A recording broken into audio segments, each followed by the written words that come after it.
नमस्कार। कान्तिपुर समाचारमा आज धरान शहरले सद्भाव र संयम खोजेको छ। धरान उपमहानगरपालिका क्षेत्रमा गैरातीदेखि निषेधाज्ञा जारी। सद्भाव कायम राख्न र सहिष्णुता अपनाउन त्यहाँका राजनीतिक दलहरूको आग्रह र नेपाल दूरसञ्चार प्राधिकरणमा कर्मचारी बढुवाको विषयलाई लिएर चुलिएको विवादका लगायतका समाचार हामीसँग छन्। काठमाडौँको तीनकुने स्थित 35 रोपनी जग्गा 50 वर्षदेखि किन अलपत्र, यस सम्बन्धी सामग्री। प्रदेश प्रमुख र मुख्यमन्त्रीका लागि ललितपुरको भैँसेपाटीमा सुविधा सम्पन्न आवास तयार भएको विषय पनि समेटेका छौं।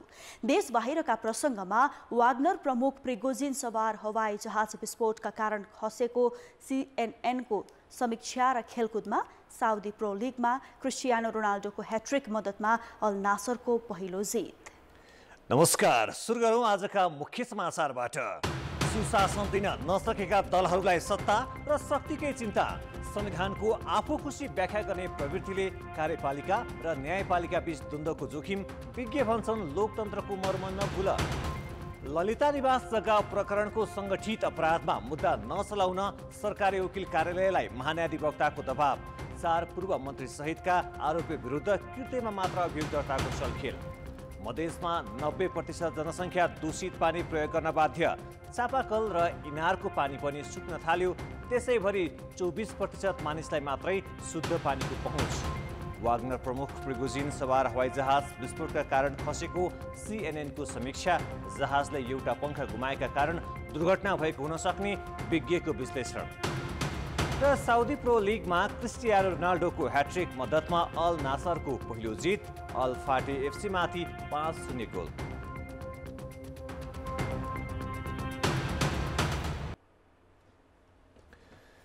जिल्ला प्रशासन कार्यालय सुनसरीले धरान उपमहानगरपालिका क्षेत्रमा निषेधाज्ञा जारी गरेको छ। सुरक्षा निकायसँग समन्वय गरे बाहेक सामूहिक रूपमा गरिने सामाजिक, धार्मिक तथा राजनैतिक भेला प्रदर्शन नगराउन धरान उपमहानगरपालिका क्षेत्रभित्र निषेधाज्ञा जारी गरिएको प्रमुख जिल्लाधिकारी हुमकला पाण्डेले जानकारी दिइन्। धार्मिक, साम्प्रदायिकका साथै जनस्वास्थ्य सङ्कट तथा शान्ति सुरक्षाको संवेदनशीलतालाई मध्यनजर गर्दै संक्रामक रोग ऐन तथा स्थानीय प्रशासन ऐन बमोजिम शुक्रबार मध्यरातदेखि शनिबार राति 12 बजेसम्म निषेधाज्ञा जारी गरिएको प्रशासनले जनाएको छ। यसैबीच धरान उपमहानगरपालिकाका प्रमुख हर्कराज राईले आपसी सद्भाव, भाइचारा र एकता कायम गर्नको लागि नगरवासीमा अपिल गरेका छन्। यसैगरी माओवादी केन्द्र, एकीकृत समाजवादी, जसपा नेपाल, रासोपा, राप्रपा, नागरिक उन्मुक्ति पार्टी, संघीय लिम्बुवान राष्ट्रिय मञ्च, राष्ट्रिय जनमुक्ति पार्टी नेपाल, किराँत खुम्बुवान र विवेकशील साझा पार्टीका स्थानीय नेताले संयुक्त विज्ञप्ति जारी गरी सामाजिक र धार्मिक सद्भाव कायम राख्न आह्वान गरेका छन्।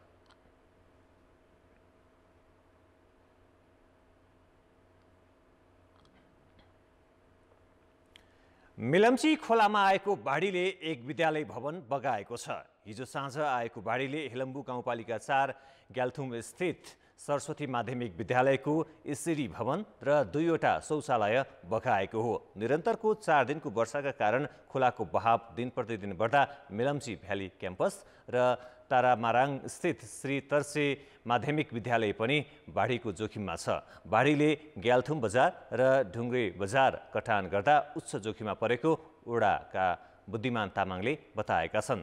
मिलम्ची र हेलम्बु जोड्ने ग्याल्थुम, सनौटे, तालामाराङ, सिमखेत जस्ता सडक खण्डमा बाढीले 50 मिटर कटान गरी खोलामा खसालेपछि गाउँदेखि बजार जोड्ने पूर्ण रूपमा सडक अवरुद्ध बनेको छ। मिलम्चीको बाढीले 2 वर्ष अघि कटान गरेर बाँकी राखेको किनारका खेत, बस्ती र मानव निर्मित संरचनामा एक साता यताको बाढीले क्रमिक रूपमा क्षति पुर्याएको छ। अविरल वर्षासँगै मिलम्ची खोलामा आएको बाढी र ढुङ्ग्रे बजारमा निरन्तर खसेको पहिरोले हेलम्बु क्षेत्रको जनजीवन कष्टकर बनेको छ। भनिन्छ स्वतन्त्र न्यायालय लोकतन्त्रको अपरिहार्य अङ्ग हो। राज्य सञ्चालनको लागि व्यवस्थापिका, कार्यपालिका र न्यायपालिका यी 3 निकायले शक्ति पृथकीकरणको सिद्धान्त अर्थात् नियन्त्रण र सन्तुलनका आधारमा काम गर्छन्। तर यति बेला यी 3 निकायबीच विवाद देखिने गर्छ। अझ कार्यपालिका अर्थात् सरकार र न्यायपालिका बीचको द्वन्द्व बारम्बार हुने गरेको छ। पछिल्लो समय त देशका राजनीतिक दलका क्रियाकलापलाई आम जनताले चित्त बुझाएका छैनन् नै सरकारले गरेका कतिपय काममा अदालतले प्रश्न उठाउने र अदालतले गरेका फैसलामा चित्त नबुझाउने प्रवृत्ति बढेको छ। अझ अदालतले दिएको आदेशको समेत सम्मान नगर्ने प्रवृत्ति बढेको छ। पूर्व प्रधानमन्त्री केपी शर्मा ओलीको संसद विघटन होस् वा अहिले कोशी प्रदेशको मुद्दा वा ललिता निवास जग्गा प्रकरण आखिर किन बढिरहेको छ त सरकार र अदालत बीच बारम्बार द्वन्द्व?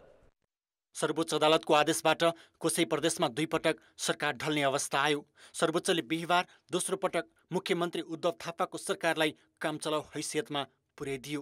अदालतको यो आदेशप्रति सत्तारूढ दलले चित्त बुझाएका छैनन्। ललिता निवास जग्गा प्रकरणमा उच्च पदस्थमाथि समेत अनुसन्धान गर्न सर्वोच्चले दिएको आदेशप्रति स्वयं प्रधानमन्त्री पुष्पकमल दाहाल असन्तुष्ट बनेका छन्। उनले यसलाई कार्यपालिकामाथि न्यायालयको हस्तक्षेप ठानेका छन्। त्यस्तै चौतर्फी आलोचनाका बीच सङ्घीय सरकारले बजेटमा व्यवस्था गरेको सांसद क्षेत्र विकास कोष तत्काल कार्यान्वयन नगर्न सर्वोच्च अदालतले रोक लगाइदिएकोमा पनि राजनैतिक दलका नेताहरू चिडिएका छन्। आखिर किन हुन्छ यसरी कार्यपालिका र न्यायपालिका बीच बारम्बार द्वन्द्व? सार्वभौम जनताको थलो हो, उसलाई कुनै कुरामा चित्त बुझेको छैन भने त उसले त कानुन बनाउँछ नि, संशोधन गरे भइगयो नि त, ऐन बनाए भइगयो नि त, संशोधन गरे भइगयो नि त। अब संविधानले दिएको संवैधानिक सर्वोच्चतासँगै चित्त बुझेको छैन भने त 2/3 छँदैछ नि। उसले कानुन मिचेर काम गरेपछि यसले रोक्नलाई नै राखेको हो न्यायपालिका, त्यसले रोक्न सक्छ। सत्ता केन्द्रित राजनीति भएपछि सत्ताका लागि जे पनि ग्राह्य छ, जे पनि जायज छ भन्ने मानसिकता राजनीतिक दलहरूमा भयो। नैतिक रूपमा विचलन भयो, भ्रष्टाचार चुलिएर गयो।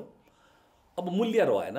कार्यकारिणीले जे पनि गर्ने उसलाई कसैले पनि प्रश्न नउठाइदिनु पर्ने, अनि इभन अदालतले पनि त्यो विषयलाई मौन स्वीकृति दिनुपर्ने जुन किसिमले कार्यकारिणीको सोच छ नि, त्यो सोच चाहिँ आफैमा एउटा के भन्ने सङ्कीर्ण सोच हो जस्तो मलाई लागिरहेको छ।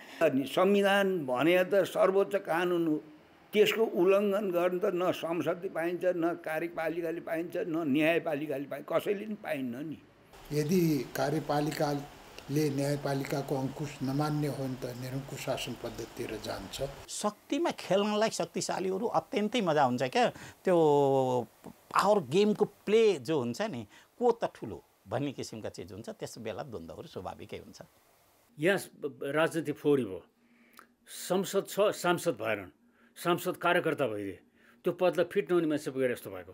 अदालत भनेको एउटा गैर राजनीतिक संस्था हो, त्यो कानुन बमोजिम निर्णय गर्छ, सबै पक्षलाई हेरेर निर्णय गर्छ। दलहरूले संविधान धेरै नमानिरहेको यो चरणमा सच्याउने ठाउँ भनेको अदालतै हो। अदालतको बुद्धिलाई अन्तिम बुद्धि मान्नै पर्छ। नेपालमा सरकार र अदालत बीच यसअघि पनि द्वन्द्व देखिने गरेका छन्। 2051 सालमा तत्कालीन प्रधानमन्त्री मनमोहन अधिकारीले गरेको संसद विघटनलाई सर्वोच्चले बदर गरिदिएपछि एमाले अदालत विरुद्ध सडकमै उत्रियो। तत्कालीन प्रधानमन्त्री गिरिजाप्रसाद कोइरालालाई समेत बयानका लागि सर्वोच्चले बोलाउँदा नजाने अडान मात्रै लिएनन्, अदालतलाई नै नानहेटीमा सार्न चुनौती नै दिए। 2077 र 2078 सालमा केपी शर्मा ओलीले संसद विघटन गर्दा सर्वोच्चले 2 पटक नै उल्ट्याइदिएको थियो। दोस्रो पटक त अदालतले कङ्ग्रेस सभापति शेरबहादुर देउवालाई प्रधानमन्त्री नियुक्त गर्न परमादेश नै दियो। त्यसमा एमाले सार्वजनिक रूपमै आपत्ति जनायो। आखिर लोकतन्त्रको अभ्यासमा दशकौं बिताइसक्दा पनि नेपालमा किन सरकार र अदालत बीच सम्बन्ध राम्रो हुन नसकेको होला? नेताहरू अदालतले कामै गर्न नदिएको गुनासो गर्छन्। यसमा दोष कसको? शक्ति सन्तुलन लोकतन्त्रको आधारभूत सिद्धान्त हो। अनि छाडा हुन पाइन्छ, स्वेच्छाचारी हुन पाइन्छ, त्यो त पाइँदैन नि त। कार्यपालिकाले मनपरी गर्न खोज्ने र न्यायपालिकाले त्यसलाई रोक्न खोज्ने विषयमा द्वन्द्व हुन्छ एउटा कुरा। अर्को कुरा, न्यायपालिकाले केही गडबड गर्न खोज्ने भयो भने कार्यपालिकाले नयाँ विधेयक पास गरिदिन्छ, कहिलेकाहीँ त्यस्तो पनि हुन्छ। अब यस मामलामा कार्यपालिकाले न्यायपालिकालाई हस्तक्षेप गर्ने सम्भावनाहरू कहिले हुन्छ भने शासक दलहरूमा जुन भागभण्डा गर्यो न्यायपालिकाका सदस्य, त्यो सबभन्दा खतरनाक। मूल दोष राजनीतिक दलहरूको, तिनका दास कार्यकर्ताहरूको दास हुन्। पञ्चायतको भन्दा दास हुन्, भ्रष्टाचारमा पनि थपडी पड्काएर बसेका छन्। तपाईँले संविधान मान्नुहुन्न, तपाईँले कानुन मान्नुहुन्न र जनताले संविधान बमोजिम मेरो यो हक छ भनेर उसले जाने कहाँ हो भन्दाखेरि उसले राजनीतिक दललाई भन्दैन कि, उसले भन्ने संसदलाई पनि भन्दैन, उसले भन्ने कसलाई भने न्यायालयलाई भन्ने हो। कुनै पनि चाहिँ संस्थाहरू स्वतन्त्र सोच छैन, आफ्नो अनुकूलको चाहिँ काम गर्छ। अब यसपालि न्यायपालिकाले जुन कोशीको सम्बन्धमा चाहिँ निर्णय गरेको छ त्यो न्यायपालिकाले गरेको निर्णय ठिक छ। सांसद पनि संविधानभित्र रहनु पर्दछ।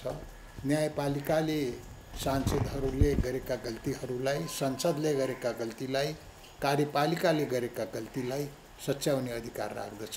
सरकार स्थिर हुन नसक्दाखेरि न्यायालय र राजनीतिक पार्टीहरूमाथि नै प्रश्न रह्यो कि सङ्घात्मक व्यवस्था नै कतै त गलत होइन। यस्तो किसिमका चिजहरू देखिए त्यसमा सबैभन्दा ठुलो राजनीतिक नेतृत्व र न्यायिक नेतृत्व दुइटै दोषी छन्। सभामुखमा भइसकेपछि त कुन दलको बिर्सिनु पर्थ्यो, निष्पक्ष हुनु पर्थ्यो। उनी पनि अनुभव नभएका त्यस्तै परे। यतापट्टि दल के पर्यो भनेदेखि उनीहरूलाई इज्जत, प्रतिष्ठा, देश, संसदीय परम्पराको मतलब छैन।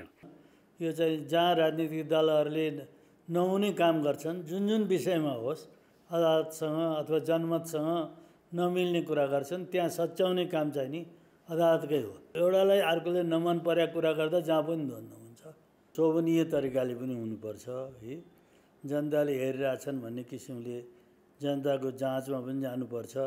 तर सत्ताको लागि जे पनि गर्ने एउटा संस्कार जुन अहिलेका मुख्य पार्टीहरूले बढाए त्यसैको चाहिँ नि झल्का प्रतिबिम्ब अहिले देशमा पगपगमा देखिन थालिएको छ।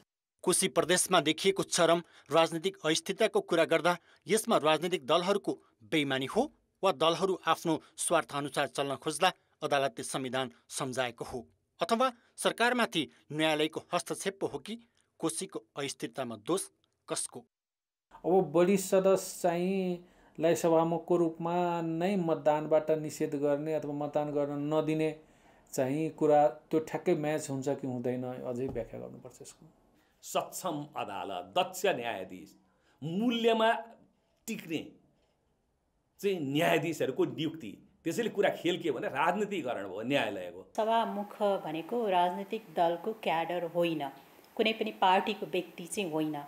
उहाँ जुन दिन सभामुख बन्नुहुन्छ त्यो दिन उहाँले पार्टीको टोपी फुकाल्नुपर्छ। जनादान बल मिच्याइ हो, एकपटक भनिसक्यो अदालतले, अध्यक्षता गर्ने मानिसले भाग लिनु हुँदैन।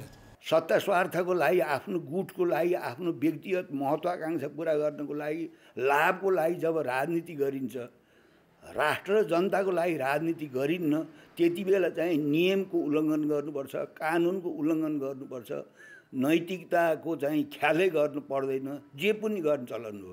त्यसै भएको हुनाले अब यो चाहिँ अहिलेको बखतमा लोकतन्त्र गणतन्त्रमाथि कालो बादल मडारिनुको पछाडि मुख्य दोष जसले गणतन्त्र ल्याए, जसले लोकतन्त्र ल्याए, तिनैबाट चाहिँ बढी चाहिँ खतरा भइरहेको छ। चाहे सत्ताधारी गठबन्धनहरू होस्, चाहे प्रतिपक्षहरू होस्, तमासा देखाउन लिएर गएको छ। त्यो चाहिँ एउटा अत्यन्तै यो एउटा दुर्भाग्यको चिज हो। सभामुखले कहिले पनि भोटिङमा त भाग लिनु भएको मलाई थाहा छैन। अहिले त्यहाँ भाग लिनुहुने थियो, गलतै हो नि त्यो। अब त्यसमा पनि न्यायपालिकाले गल्ती गर्यो भन्ने हो र? कार्यपालिकाको ठाउँ न्यायपालिकाले लिन सक्दैन, न्यायपालिकाका ठाउँ कार्यपालिकाले लिनै सक्दैन। दुईवटा आफ्नो 360 डिग्रीको लक्ष्मण रेखामा बस्नुपर्छ। त्यो दुईवटा जुन दल छ नि तिनीहरू त लाज मान्नुपर्ने। मलाई लाग्छ अदालतको चाहिँ यो निर्णय तर्कसङ्गत छ। अहिले देशको आवश्यकता अनुरोध छ, यसलाई एक्टिभिजम, अदालत बढी सक्रिय भन्न मिल्दैन। त्यसो त संवैधानिक मात्र नभएर राजनीतिक विषयमा पनि दुई निकायको मत बाजिने गरेको छ। काठमाडौँको माइतीघर मण्डलामा प्रदर्शन गर्न रोक लगाउने सरकारको निर्णय उल्ट्याउँदा होस् वा निजगढ विमानस्थल निर्माण रोक्न सर्वोच्चले दिएको आदेश, अदालतले सरकारका हरेक निर्णयमाथि निगरानी गरेको देखिन्छ। झट्ट हेर्दा कार्यपालिकाले गरेका निर्णयमा न्यायपालिकाले अवरोध गरेको देखिन्छ। तर आफ्नो निर्णय कति संवैधानिक र असंवैधानिक छ भन्ने खोजी सरकारले गरेको देखिँदैन। प्रश्न राजनीतिक नेतृत्वतिरै सोझिएको छ। आफ्नो गलत निर्णयलाई ढाकछोप गर्न अदालतको थाप्लोमा दोष थोपर्ने प्रवृत्ति बढ्दै गएको पो हो कि? कान्तिपुर समाचारका लागि क्यामेरामा विकास जोशी, रूपक कोइराला र विनोद कोजुका साथमा अञ्जना लामिछाने र विकास आचार्यको रिपोर्ट। अब जनताको आवाज हामीले 7 प्रदेशमा सोधेका छौँ। सरकार र न्यायालय बीच किन बेला बेलामा विवाद हुने गरेको होला?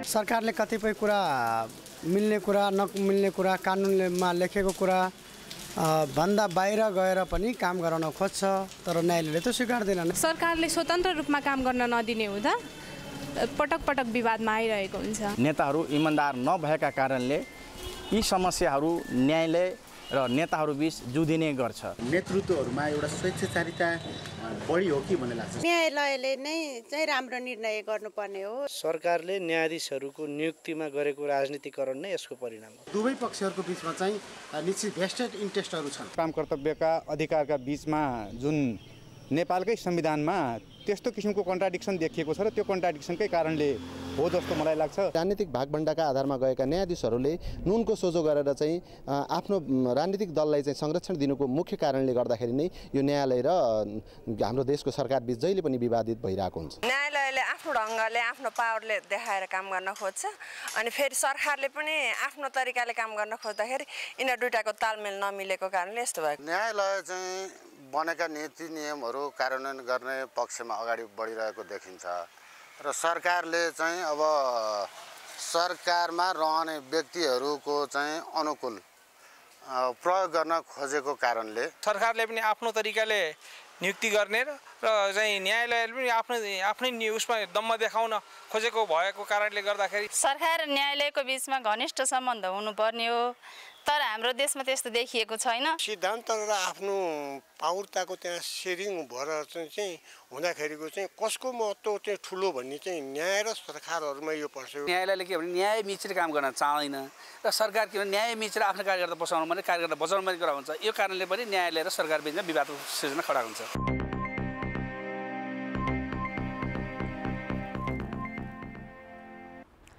ललिता निवास जग्गा प्रकरणका आरोपीलाई सङ्गठित अपराधमा मुद्दा नचलाउन सरकारी वकिल कार्यालयमाथि दबाव पर्न थालेको छ। जिल्ला सरकारी वकिल कार्यालय काठमाडौँ स्रोतका अनुसार महान्यायाधिवक्ताको कार्यालयबाट सङ्गठित अपराधमा अभियोजन नगर्न दबाव आएको हो।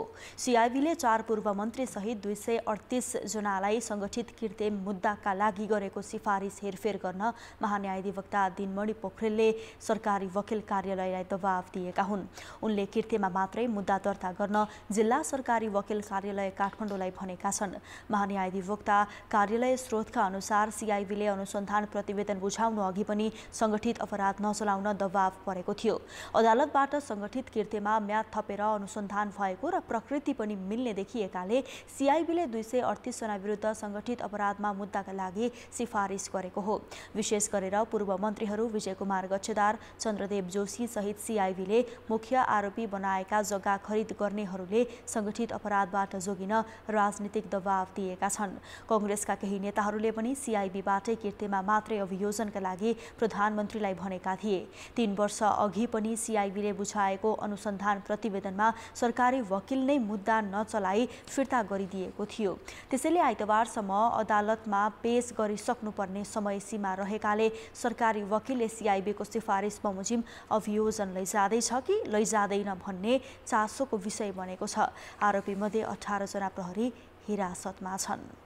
समाचार अझै बाँकी छ। नेपालमा पानीको समस्या दिन प्रतिदिन बढ्दो छ। वन विनाश र जलवायु परिवर्तनले निम्ति आएको सुक्खा र खरेडीलाई सिँचाइ समस्यासँगै मधेसको 90% जनसङ्ख्याले दूषित पानी प्रयोग गर्ने गरेको तथ्य सार्वजनिक भएको छ। देशैभरि 24% र मधेसमा 10% मानिसमा मात्रै शुद्ध खाने पानीको पहुँच छ। चुरे वन विनाशका कारण मध्य प्रदेशमा पानीको समस्या बढ्दो छ।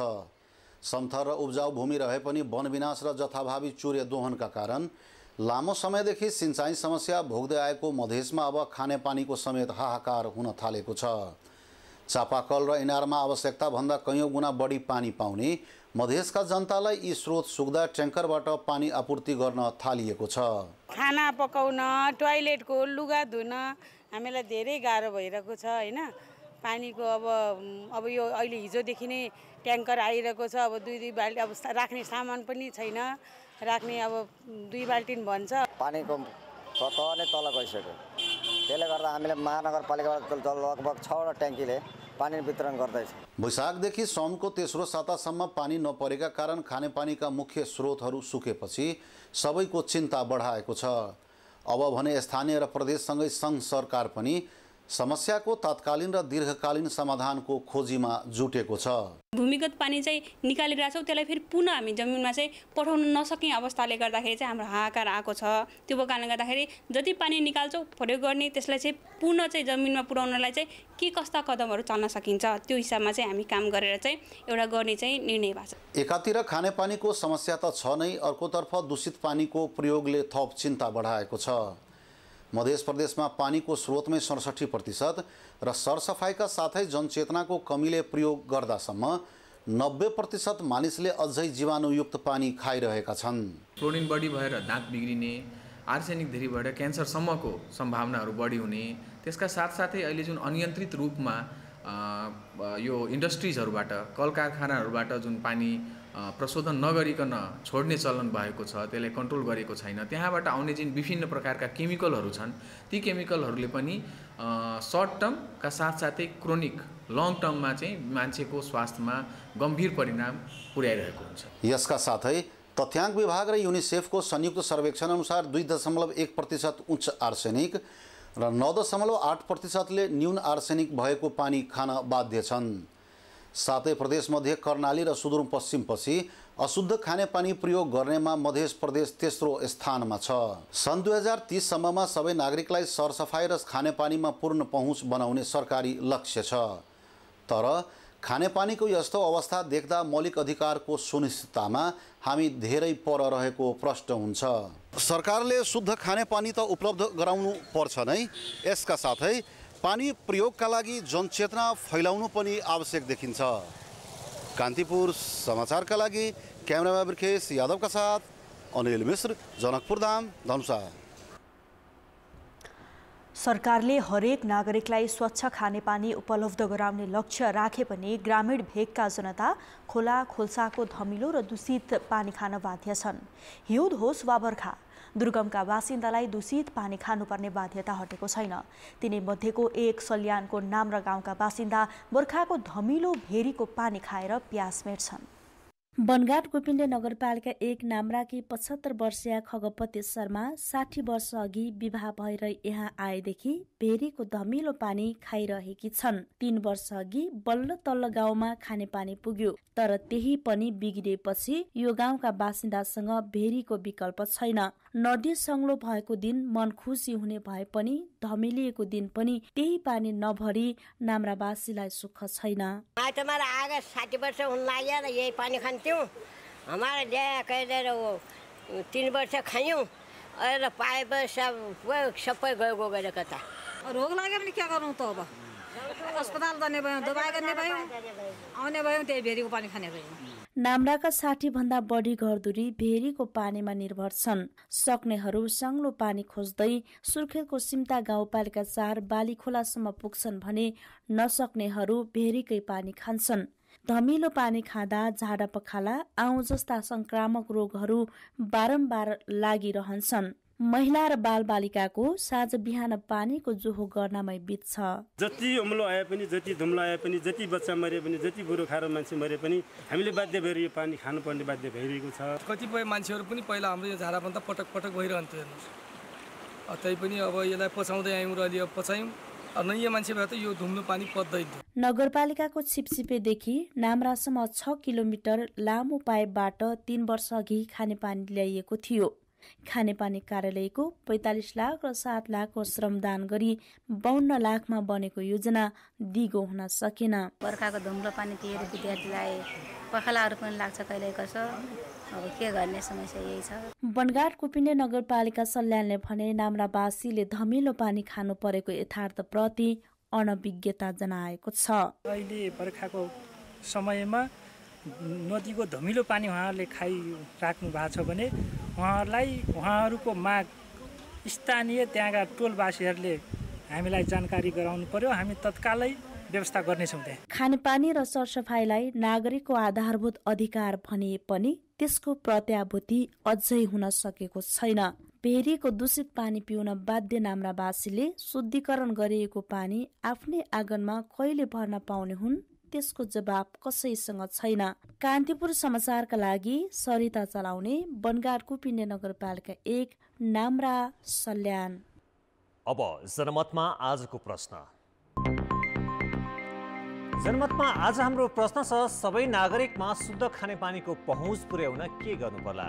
ए सुरक्षित संरचना, बी स्रोतको संरक्षण र सी नागरिक सचेतना। जनमतको अन्तिम परिणाम आज साँझ 8 बजेको कान्तिपुर समाचारमा प्रसारण गर्नेछौँ। कृपया NEWS news space A, B वा C टाइप गरी 34001 SMS गरी आफ्नो मत व्यक्त गर्नुहोला। त्रिभुवन विमानस्थलको छेउमा रहेको तिनकुनेको खाली जमिन हवाई मार्गबाट नेपाल आउने विदेशी पर्यटकदेखि राष्ट्र तथा सरकार प्रमुखसम्मको पहिलो नजर पर्ने ठाउँ हो। यति महत्त्वपूर्ण ठाउँ त्यत्तिकै खाली किन राखिएको होला? आकर्षक पार्क किन नबनेको होला भन्ने तपाईँहरूलाई लाग्न सक्छ। तर मुआब्जा विवादका कारण 35 रोपनी क्षेत्रफलको यो जग्गा 50 वर्षदेखि अलपत्र छ, जसका कारण न त सरकारले कुनै परियोजना कार्यान्वयन गर्न सकेको छ, न स्थानीयले उपभोग गर्न पाएका छन्। 2031 सालमा तत्कालीन सरकारले पञ्चायत स्मारक बनाउन तिनकुनेको 35 रोपनी जग्गा अधिग्रहण गर्यो। तर 2033 सालमा तोकिएको प्रति रोपनी 4000 रुपैयाँ मुआब्जा चलन चल्तीको भन्दा निकै कम भनेर स्थानीयले बुझ्न मानेनन्। त्यसपछि कुनै दर कायम नगरी सरकारले 2040 सालमा स्थानीयलाई मुआब्जा बुझ्न आग्रह गरे पनि कसैले मानेनन्। 2051 सालमा मन्त्री स्तरीय निर्णयबाट अरनिको राजमार्ग र विमानस्थलतर्फको सडक विस्तार गर्ने क्रममा प्रयोग भएको 18 रोपनी र बीच भागको 35 रोपनी गरी 53 रोपनी जग्गा सरकारीकरण गरियो, जस विरुद्ध दायर मुद्दामा सर्वोच्चले 2057मा स्थानीयलाई मुआब्जा दिनु नभए जमिन फिर्ता गर्नु भन्ने आदेश दियो। 2059 सालमा सरकारले प्रतिरोपनी 51,20,000 का दरमा मुआब्जा निर्धारण गर्यो र 2064मा सरकारले काठमाडौँ महानगरलाई मुआब्जाका लागि 15 करोड निकासा समेत गर्यो। महानगरले 2065 देखि 2070 सम्म 10 करोड मुआब्जा वितरण गरे पनि जम्मा 21 रोपनी जग्गाको मात्रै स्थानीयले मुआब्जा बुझे, अरूले मानेनन्। बारम्बार चाहिँ हामी मन्त्रालय धाउ, प्रधानमन्त्री कार्यालय धाउ, महानगर धाउ गर्दाखेरि हामीले मुआब्जा नदिएरै नलिएको हो हैन। अब 2059 सालमा जग्गाको मूल्याङ्कन हुन्छ, मूल्याङ्कन भएको 5.5 वर्षपछि त्यही मूल्यमा पैसा लिन आऊ भने कोही जान्छ? यहाँ मुआब्जा निर्धारण भएका र निर्धारण हुन बाँकी 2 किसिमका जग्गा छन्, तर सबै जमिन एकैपटक सरकारीकरण भइसकेको छ। यहाँको 7 रोपनी अरनिको राजमार्गको मापदण्डमा पर्छ भने 21 रोपनी 11 आनाको मुआब्जा महानगरले वितरण गरिसकेको छ। बाँकी 25 मध्ये 14 रोपनीको अधिग्रहण भएको छ, जसको मुआब्जा स्थानीयले बुझ्न मानेका छैनन्। अझै त्यहाँको 11 रोपनी जग्गा अधिग्रहण भएको छैन। चक्रपथ र अरनिको राजमार्ग विस्तारका क्रममा काटिएको जग्गाको लगत कट्टा मालपोतले नगरेकाले थप 11 रोपनी जग्गा अधिग्रहणको माग स्थानीयले गरिरहेका छन्। तर पूर्जामा जग्गा देखिए पनि फिल्डमा जग्गा नरहेकाले यो समस्या समाधान गर्न कठिन छ। यसलाई सम्बोधन गर्ने एउटै मात्र उपाय हामीले देखेको भनेको जग्गा प्राप्ति ऐनमा संशोधन गरेर अहिलेको संघीयताको मूल्य, मान्यता, मर्म र अहिलेका विकास आयोजनाहरूलाई सहजीकरण गर्ने किसिमको चाहिँ ऐनको जरुरत देखिन्छ। हेर्दाखेरि पहिलाको ऐन धेरै रिजिड छ। काठमाडौँ महानगरपालिकाले आर्थिक वर्ष 2075-76 देखि नै यहाँ अन्तर्राष्ट्रिय स्तरको पार्क निर्माणका लागि बजेट विनियोजन गर्दै आएको छ। महानगरको नयाँ नेतृत्वले पनि यो समस्या समाधानका लागि बारम्बार पहल गरिरहेको छ। हालै प्रधानमन्त्रीसँग भएको छलफलमा महानगर प्रमुख बालेन्द्र शाहले तिनकुनेको जग्गा बारे संघीय सरकारको ध्यानाकर्षण गराएका छन्। मुआब्जा वितरणमा सरकारलाई 1/3 रकम सहयोग गर्ने भनेर समेत महानगरले बजेट छुट्याएको छ। मुआब्जा दिन बाँकीको चाहिँ संख्या कति छ, जग्गा कति छ भनेर त्यसको एउटा लगत पनि तयार गर्यौं हैन। तर त्यो चाहिँ उहाँहरूलाई स्वीकार्य नभएको हुनाले त्यहाँ अहिले नेपाल सरकारले पनि केही गर्न पाएको छैन। महानगरपालिकाले पनि अब आफूले डिजाइन गरेको पार्क निर्माण गर्ने भनेर कार्यक्रम अगाडि बढाउन सकिएको छैन। 2076 सालमा तत्कालीन प्रधानमन्त्री केपी शर्मा ओली नेतृत्वको मन्त्री परिषदले तिनकुनेमा उचित मुआब्जा निर्धारण गरी वितरण गर्ने निर्णय गरेको थियो। तर सरकारले मूल्य निर्धारण भने गरेन। पुरानो निर्धारित दर स्थानीयले बुझ्न मानेका छैनन्, जसका कारण समस्या आधा शताब्दीदेखि जहाँको त्यही छ। कान्तिपुर समाचारका लागि क्यामेरामा मुरारी घिमिरेका साथ सृजना बास्तोला, काठमाडौँ। सातै प्रदेशका मुख्यमन्त्री र प्रदेश प्रमुखहरूलाई सरकारले काठमाडौँमा सरकारी आवासको प्रबन्ध गरेको छ। ललितपुरको भैँसीपाटीमा प्रदेश प्रमुख र मुख्यमन्त्रीका लागि आवास गृहको निर्माण कार्य सम्पन्न भएको छ। प्रदेश प्रमुख र मुख्यमन्त्रीहरू काठमाडौँ आएका बेला बस्नका लागि सरकारले 75 करोड रुपियाँ भन्दा बढीको लगानीमा ललितपुरको भैँसेपाटीमा सुविधा सम्पन्न आवास गृह बनाएको हो। 27 रोपनी 12 आनामा निर्माण गरिएको 7वटा भवनमा 14वटा ब्लक छन्, जसमा प्रदेश प्रमुख र मुख्यमन्त्रीको सम्पर्क कार्यालय रहनेछ। प्रत्येक ब्लकमा रहेका 2वटा इकाइ प्रदेश प्रमुख र मुख्यमन्त्रीका लागि हुनेछ। सबै भवन 3 तलाका छन्, जहाँ स्वागत कक्ष, बैठक कक्ष, योग अभ्यास कक्षदेखि भान्सा कोठासम्मको व्यवस्था छ। हेड अफ स्टेट भनेर 2टा कम्पार्टमेन्ट बनाएको छ एउटै बिल्डिङमा। त्यसमा चाहिँ अब योगा रुमहरू, फ्यामिली रुम, रिसेप्सनहरू, अफिस रुम, हाम्रो सिक्युरिटी अफिसको लागि पनि अफिसरलाई पनि रुम राखेको छ। माथि किचन डाइनिङ भइहाल्यो, फ्यामिली रुम राखेको छ, मिटिङ हलहरू सबै फेसिलिटीहरू दिएको छ। यसअघि प्रदेश प्रमुख र मुख्यमन्त्री काठमाडौँ आउँदा केन्द्र सरकारले अपार्टमेन्टमा मासिक झन्डै 9 लाख रुपियाँ तिरेर राख्दै आएको थियो। सरकारले साउन यता भने त्यो सुविधा कटौती गरेको छ। सङ्घको सरकारसँग प्रदेशको सरकारले समन्वय गरेर काम गर्नुपर्ने कतिपय कुराहरू छन्। त्यसलाई चाहिँ प्रदेशबाटै गर्दाखेरि चाहिँ अलिकति छिटो छरितो नहुने भएको कारणले गर्दाखेरि पनि यहाँ चाहिँ छिटो छरितोको हिसाबले पनि सम्पर्क कार्यालय रह्यो भने छिटो छरितो हुन्छ भन्ने पनि एउटा हो। प्रदेश प्रमुख तथा मुख्यमन्त्रीका लागि मात्रै होइन, भैँसेपाटीमै सङ्घीय सरकारका मन्त्रीका लागि पनि नयाँ आवास गृह निर्माण कार्य अन्तिम चरणमा पुगेको छ। कार्तिकसम्म काम सक्ने लक्ष्य रहेको यस ठाउँमा मन्त्री, राष्ट्रिय सभाका अध्यक्ष, उपाध्यक्ष र प्रतिनिधि सभाका उपसभामुखका लागि 27वटा भवन रहनेछन्। 96 रोपनी क्षेत्रफलमा रहेको मन्त्री क्वार्टरमा कम्युनिटी हलदेखि जिम हल र स्विमिङ पुलसम्म रहनेछन्। अहिले मन्त्रीहरू बस्दै आएको पुलचोकमा भने कार्तिकपछि न्यायाधीशहरूको आवास गृह हुनेछ। प्रदेशको विकास र स्थानीय जनताको सेवाका लागि लाग्नुपर्ने मुख्यमन्त्रीलाई केन्द्रीय सरकारले सुविधा सम्पन्न आवास गृह काठमाडौँमा बनाइदिएको छ। यही सुविधामा अल्मलिएर मुख्यमन्त्रीहरू आफ्नो प्रदेशमै जान बिर्सिने त होइनन्। कान्तिपुर समाचारका लागि क्यामेरामा पशुपति बुढाथोकीका साथ पर्वतराज घिमिरे, ललितपुर। आर्थिक र अन्तर्राष्ट्रिय समाचार अझै बाँकी छन्। अर्थ र विकास। लगानी बोर्डले विभिन्न 4वटा जलविद्युत परियोजना निर्माण गर्न 36 अर्ब 37 करोड रुपियाँ लगानी स्वीकृत गरेको छ। हिजो बसेको बोर्डको 55औं बैठकले 22 मेगावाटको रुवालिङ, 63 मेगावाटको छुजुङ खोला, 49.95 मेगावाटको दाना खोला र 44.52 मेगावाटको सानीभेरी जलविद्युत परियोजनाको लागि लगानी स्वीकृत गरेको हो। त्यस्तै तमोर जलाशययुक्त जलविद्युत परियोजना कार्यान्वयन अघि बढाउने सम्बन्धमा हालसम्मका विकासक्रमको समीक्षा गर्दै उच्चस्तरीय समिति गठन गर्ने निर्णय पनि लगानी बोर्डले गरेको छ। डिफ्रेन्ट रेन्ज अफ विषयहरू जस्तो एउटा लगानी स्वीकृतिको, अर्को हामी परियोजना विकास र कार्यान्वयन सन्दर्भमा हामीसँग सञ्चालनमा रहेका परियोजनाहरूको तिनीहरूको सहजीकरण गर्ने विषय चाहिँ छ भन्ने, त्यसका साथसाथै हामीले केही नियमित रूपमा ऐनले तोकेका विषय जस्तो यो वार्षिक बजेट तथा कार्यक्रम स्वीकृति लगायतका यी विषयहरू हामीले आजको बोर्डले निर्णय गरेर स्वीकृत गरेको जानेछ। बैठकले दमक स्थित चीन नेपाल मैत्री औद्योगिक पार्कको परियोजना विकास सम्झौताको अन्तिम मस्यौदा तयार गर्न समिति गठन गर्ने निर्णय समेत गरेको छ। त्यस्तै दाङको राजपुर गाउँपालिकामा 245 मेगावाट र 20 मेगावाट ब्याट्री क्षमताको सौर्य ऊर्जा परियोजना अध्ययनको लागि डोल्मा हिमालय इनर्जीलाई अध्ययन अनुमति दिइएको छ। माथिल्लो कर्णाली जलविद्युत परियोजनाको सम्बन्धमा सर्वोच्च अदालतबाट जारी भएको निर्देशनात्मक आदेश कार्यान्वयनको लागि मन्त्री परिषद समक्ष प्रस्ताव पेश गर्ने निर्णय लगानी बोर्डले गरेको छ। रासायनिक मल कारखाना स्थापनाको लागि मलेसियन कम्पनी रेन्टखोला SDN सम्झौताको लागि स्वीकृति समेत दिइएको छ।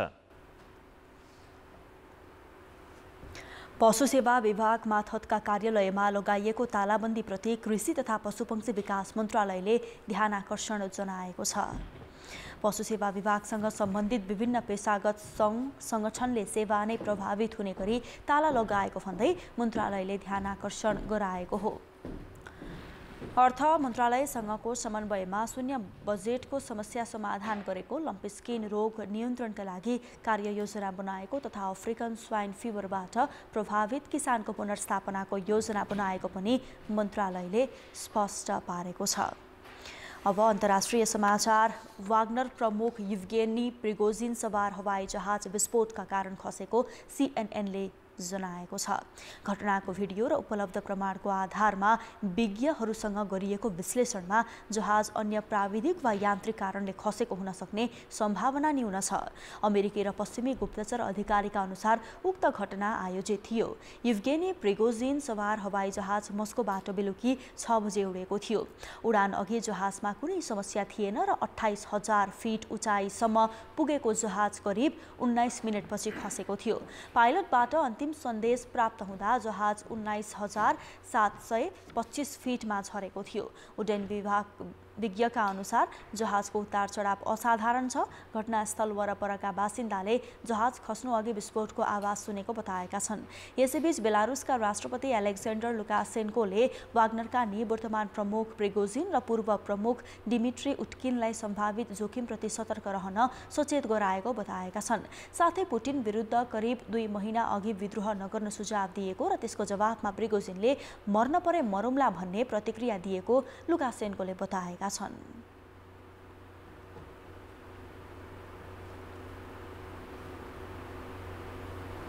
खेल समाचार बाँकी नै छन्। खेलकुद समाचार।